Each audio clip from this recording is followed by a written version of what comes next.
مساء الخير، ازيكم؟ ورجعت لكم تاني على القناة علشان نتابع شغلنا تاني على التنمية البشرية لينا كسيدات. ومعلش الفترة اللي فاتت أنا ابتعدت شوية نتيجة لبعض الظروف عندي. النهاردة هكلمكم يعني عن حلقة مجمعة كده سريعا، يمكن لأن أنا كنت برضو بحاول إن أنا ألاحظ الفترة اللي فاتت ايه اللي بيحصل من خلال التأثير بالنسبة للسيدات هنا في مصر.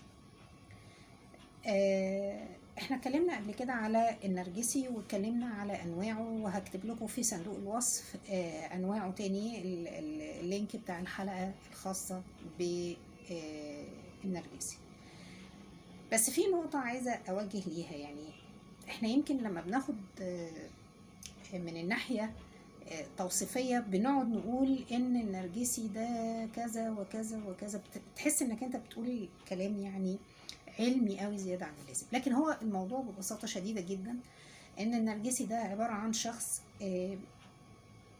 بنسبة كبيرة قوي ملقاش حد يوجهه ويديله الصفات اللي تخليه انسان طبيعي وعادي في معاملته للاخرين. وانا زي ما قلت لكم قبل كده ان احنا مشكلتنا هنا في مصر ان الامهات كلها مش بتساعد على ان الولد يتربى بتربية سليمة بحيث ان هو يكون انسان مساعد للشريك اللي معاه. فعادة المشاكل مع الشخص ده بتبقى دايما مع الشريك اكتر، لكن مش مع الام او مع الاخت. لما بتوصل للاخت دي بتبقى حاجه بقى تانية، اللي هي طمع في ميراثها وحاجه زي كده. بس مشكلتنا كلها بتبقى مع الزوجه، لان الام هنا في مصر مركزه على حاجه واحده، ان هي حاطه في دماغها ان الانسان اللي هيرتبط بابنها يبقى هو بياخد ابنها منها. فهتلاقي حتى في المجتمعات الحاضرة اللي موجودة دلوقتي، يعني هتلاقي مثلا سيدات خريجات جامعة وبيربوا أبنائهم دلوقتي، وأبنائهم مثلا في سن 12 14 سنة بيجهزوهم إنهم هيبقوا نرجسيين قدام. هو إيه كلمة نرجسي؟ إن هي بتفرض سيطرة على هذا الشخص. وفي نوعين من الأمهات، نوع هي مش بتحبه، واحنا قلنا الكلام ده قبل كده، علشان كده بتخلق عنده عقدة نفسية، او نوع بيحب قوي قوي زيادة عن اللزوم، فبتعمل نوع من الكنترولينج لتصرفاته، فبتخلق برضو ابن عنده عقدة الماما. فالاولاني اللي هي مش بتحبه ومش بتهتم بيه، وممكن تكون بتهتم بابناء تانية، بتطلعه معقد. والتاني اللي بتهتم بيه قوي زيادة عن اللازم بتبدأ تحط شروط ان هي اللي هتختاره، مثلا البنت اللي هترتبط بيها بتبدأ من دلوقتي بتعمل زي حلقة على الولد ده، لانها بتعتبر ان هو بتاعها خاص بيها هي. وهتلاقي في المجتمعات اللي احنا اللي انا بناقشكم دلوقتي فيها، هتلاقي مثلا الامهات في النوادي قاعدين بيتكلموا في الكلام ده. هتلاقي مثلا لو انتوا بتقعدوا في مجاميع الامهات تبع المدارس برضو هتلاقيهم بيتكلموا في الموضوع ده. هتفاجئ بان برغم ان المرأة بتتعلم وبتشتغل، وسواء بقى بتشتغل من بيتها او بتشتغل من بره او كده، هتفاجئ ان التفكير رايح في اتجاه ان احنا بنخلق انسان يعمل مشاكل، وقليل اللي بيطلع انسان طبيعي سوي يبقى مساعد لامه، مساعد للزوجه، مساعد للاخت، انسان طبيعي، مش نرجسي. هي ايه نرجسي دي برضو؟ مش بالناحيه الاكاديميه، لكن بحاجه بسيطه قوي، ان الانسان اللي تلاقيه مش طبيعي مع الشريك بتاعه، دايما تلاقيه عايز يهزم الشريك بتاعه، عايز يذل الشريك اللي معاه، عايز يضايقه، لو ست او راجل. بس هي الغالبية في مصر، يعني زي ما قلنا قبل كده، ان لو انا بعمل اناليسز لعدد الناس اللي موجودة اللي عندها المشكلة دي، هتلاقي ان انا لو جبت 100 شخص هلاقي ان حوالي 60 منهم في الرجالة. على اساس ايه انت بتقول الكلام ده؟ على اساس العلاقات اللي انت شايفها قدام منك، اللي بتبقى سواء لسه موجودة الشريكين مع بعض موجودين، هتلاقي في مشاكل بينهم وبين بعض، او لو انهم دخلوا اوريدي في مشاكل مع بعض فهتلاقيهم مستمرين في المشاكل دي ومش بتنتهي بانتهاء العلاقة. الموضوع ببساطة زي ما انا قلت لكم، ان بتبقى اللي داخل كمان بجزء كبير قوي ومساعد بدرجة كبيرة بتبقى الام، واحيانا الاخت لو هي شاربة من الام برضو الاخلاقيات دي. النرجسي زي ما قلنا قبل كده، او اللي هو الشخص اللي هو غير سوي في معاملاته ودايما بيحاول يأذي الشريك اللي معاه، هتلاقيه لو قابل واحدة بنفس صفاته وحصل انهم ارتبطوا، ودي طبعا بتبقى حالات قليلة شوية، هتلاقيها هي يعني بالبلدي بنقول عليها هي اللي راكبة. هنقول عليها راكبة ازاي؟ يعني اللي هي بتدي هي الأوامر، وهي اللي عاملة كنترولينج لكل حاجة، وهي اللي زي ما يعني هو بالنسبة لها عبارة عن البابتس اللي هي بتحركه في كل مكان. الأم لما بتلاقي نرجسية زيها وبيكون ابنها مع هذه الشخصية، فبتبقى عارفة انها بتكلم حد على نفس النغمة بتاعت دماغها. مشكلتهم بيبقى مع الشخص اللي يفهمه.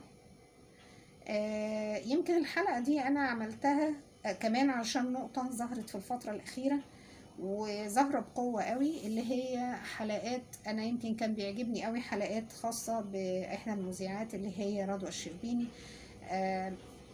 وإن كانت لها شطحات، بس هنخلينا في جزئية معينة، إن هي بتوجه البنت إنها تعتمد على نفسها، وإنها تقدر إنها تحمي نفسها، لأن أوقات هذا الشخص الغير سوي، مش هنكلكع الدنيا ونقول لا، هو بيبقى إنسان مش سوي، وأحيانا بيستخدم أساليب دنيئة في التعامل معها.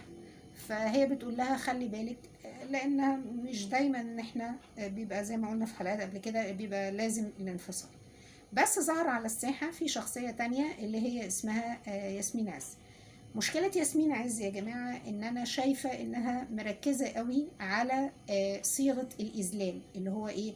البنت تبقى مذلولة في البيت، البنت تبقى مذلولة للزوج، البنت ملهاش اي رأي، البنت تبقى. هو ربنا سبحانه وتعالى في القرآن ما قالش الكلام ده، وهتلاقي ان ربنا سبحانه وتعالى ذاكر مواقف للسيدات، منها سورة المجادلة. هتلاقي ان في سيدة كانت بتجادل الرسول عليه الصلاة والسلام الى ان ربنا سبحانه وتعالى انزل الوحي. فالسيدات بيبقى لها صوت، بيبقى لها آراء انها بتقولها، بيبقى لها خلفيات عن مواضيع كتير تقدر انها تدخل فيها. هذه السيدة بتدفع المرأة لحاجة واحدة بس، انها تبقى انسان مسالم تماما، يعني يساق يقاد، يتم هضم حقه، ما يبقاش لها اي دور، لدرجة انها بتوصل في مراحل من مراحل الكلام بتاعها ان لو الشخص اللي قدامها اللي هو الشريك قام ملطش لها عادي انها تتقبل ده. فهذا الشخص اللي هي دي سيدة، ولكن هذه السيدة بتساعد على ان اللي قدام منها ما يبقاش عنده كرامة، وعمر الدين ما ادانا على ده. دي رقم واحد، ان كانت هي بتستشهد بدين، رقم واحد. رقم اتنين، الاخلاقيات بتاعتنا ما تسمحش بحاجة زي كده. بمعنى ايه؟ مفيش تربية في البيت الا اذا كان الواحد عايش في مكان غير سوي. الاماكن الغير سوية هي اللي بتساعد على وجود هذا النوع من الذكور اللي هي بتهضم حقوق النساء. هتجد في البلاد عربية كتير، وهتجد في القرآن، وهتجد هنا في عائلات في مصر بتحترم المرأة، بتعاملها كويس، بتعامل بناتها كويس، وعائلات كتير جدا بتربي بناتها بطريقة كويسة. لكن اللي بتقوله هذه السيدة مخالف تماما، لا هو متفق مع الشريعة ولا هو متفق مع الأخلاقيات. يعني مفيش حاجة اسمها ان انا اجيب جرس واعمل كده فاختي تجيلي ده شغل خدامين. تمام. فده لا يتفق مع اي نوع من انواع الفكر اللي بيبني انسان، او بيبني. يعني انا لما بحط ياسمين عز واتذكر الدكتورة سميرة موسى، حط الاتنين مع بعض، عالمة كبيرة توفت وتم اغتيالها علشان تبقى عالمة ذرة، وسيدة بتدعو النساء لأنهم يكونوا بلا كرامة ويكونوا عبيد أو خدم. حتى احنا كنا بنتضايق لما بنشوف في الأفلام جرس كده فيجي الخادم أو الخادمة، وبقينا نقول دلوقتي لا، لازم تقولوا عليها المساعدة، السيدة التي تساعدني في البيت، أو الرجل المساعد لنا في البيت، اللي هو بيبقى مثلا سفراجي، أو بيبقى طباخ، أو بيبقى مثلا شوفير سواق أو كده. فبصراحة أنا الحلقة دي أساسا اللي رجعني، ويمكن أنا كنت برضو لسه واخدة يعني شوية، ما ينفعش أبدا أني أخلي فكر البنات ان ازاي ابقى خدامة. حتى السيدة اللي بتساعد في البيت عيب ان احنا نقول لها خدامة، او عيب انك تمسك لها جرس وتنده لها، ده انت المفروض تقولي لها لو سمحتي من فضلك اعملي كذا. فلما توصل الاخت والزوجة لأدنى مراحل المعاملة الإنسانية، فدي مش بتساعد المرأة على إنها تبقى بني آدمة تقدر إنها تربي أولاد، لكن هي بتساعد المرأة على إنها تبقى واحدة جاية تمسح الشقة أو جاية تغسل لهم الهدوم. دي كده مش هتبقى زوجة وأم. ده رأيي و... وفي نفس الوقت مرفوض تماما التعامل مع المرأة أو البنت أو السيدة بهذا الفكر. أتمنى أن الحلقة تكون عجبتكم، إن شاء الله يكون في حلقات متوالية بإذن الله عن مواضيع تانية تهمنا، وإزاي إن احنا نساعد المرأة إنها تحسن من نفسها. وأشوفكم على خير بإذن الله. باي باي.